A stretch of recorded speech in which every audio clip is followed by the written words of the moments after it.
Connues depuis la nuit des temps, les plantes médicinales reviennent sur le devant de la scène. Utilisées en médecine chinoise, mais aussi en phytothérapie, elles possèdent des vertus intéressantes pour votre santé. Avec leurs fleurs, feuilles, racines ou huiles essentielles, les plantes médicinales apportent un effet diurétique ou antispasmodique. Elles agissent alors sur votre digestion, vos douleurs ou vos voies respiratoires. C'est à la fois pour leurs propriétés médicinales et leur richesse nutritionnelle que ces plantes ont décroché une place d'honneur parmi les superaliments. En quoi les plantes médicinales sont-elles des superaliments? Certaines plantes médicinales sont considérées comme des superaliments, car elles ont une densité nutritionnelle exceptionnelle. Ainsi, les feuilles, fleurs et graines de ces plantes contiennent une dose élevée de vitamines et de minéraux. De plus, elles possèdent également toute une gamme d'antioxydants, tels que les flavonoïdes. Ces antioxydants ont des propriétés plus qu'intéressantes pour lutter contre les agressions du quotidien. Ces plantes possèdent aussi des propriétés médicinales pour votre santé. Ainsi, en phytothérapie, les feuilles et fleurs sont utilisées pour soulager les troubles de santé du quotidien. Dans certains cas, ce sont l'écorce et l'huile qui vous aident à préserver votre santé. Ces plantes soulagent alors les troubles de la digestion, les voies respiratoires, notamment la toux, ou stimulent votre système immunitaire. Certaines ont également la liste des plantes médicinales les plus appréciées. En Amérique et en Asie, l'utilisation des plantes médicinales comme traitement des affections du quotidien s'effectue depuis la nuit des temps. En Europe, la pratique de la phytothérapie s'étend progressivement. En effet, certaines de ces plantes se cultivent facilement au jardin. Par ailleurs, la médecine reconnaît aujourd'hui les propriétés et bienfaits de certaines plantes médicinales sur votre santé. Découverte de ces plantes médicinales et de leurs bienfaits. 1. Le persil et ses vertus pour votre système immunitaire. Le persil est une plante aromatique très appréciée des gourmets. Ses feuilles possèdent un goût délicat qui se marie avec la plupart des plats. En Europe, tout comme en Amérique, c'est grâce à la cuisine méditerranéenne que la plante est devenue populaire.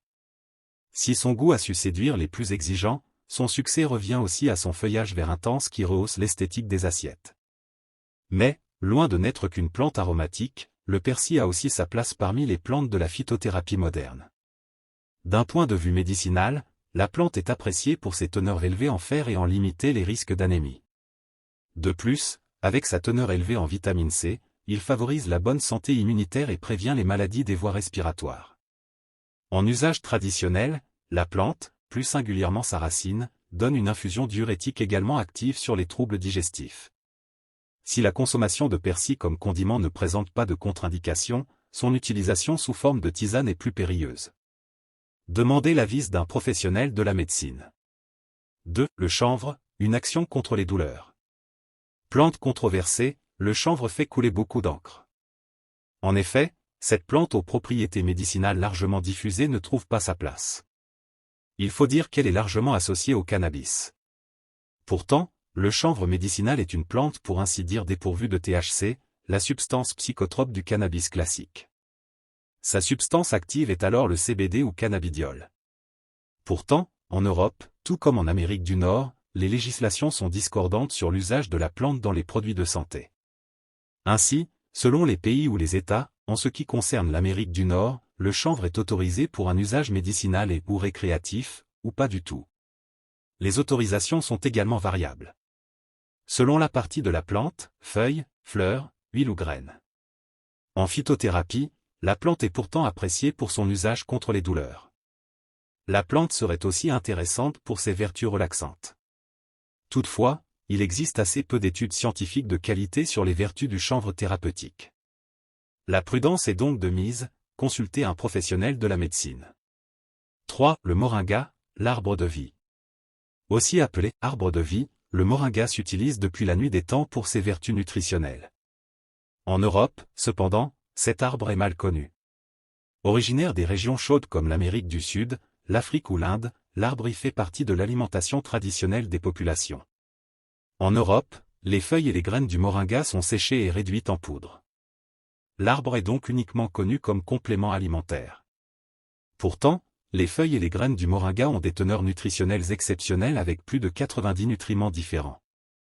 Les feuilles et les graines contiennent notamment des vitamines de toutes les familles, une panoplie complète de minéraux, des acides aminés essentiels, des antioxydants puissants, Il s'agit d'un des aliments les plus complets de la planète. D'ailleurs, en Afrique et en Amérique du Sud, certaines ONG l'utilisent pour lutter contre la famine et la malnutrition. La liste des bienfaits de l'arbre est tout aussi importante. La composition nutritionnelle de ses feuilles et de ses graines y est sans doute pour beaucoup. Ainsi, l'arbre favorise l'énergie. En effet, les feuilles de l'arbre sont riches en vitamine C. Cette vitamine possède des bienfaits sur le système immunitaire, notamment en prévention des affections des voies respiratoires. De plus, les feuilles et les graines de moringa contiennent des acides gras de type oméga 3 et oméga 9. Ce type d'acide gras favorise une bonne santé cardiovasculaire. Enfin, l'arbre possède aussi des antioxydants, dont des flavonoïdes. Ces nutriments limitent les effets du stress oxydatif. Abonnez-vous à la chaîne pour ne rater aucune vidéo.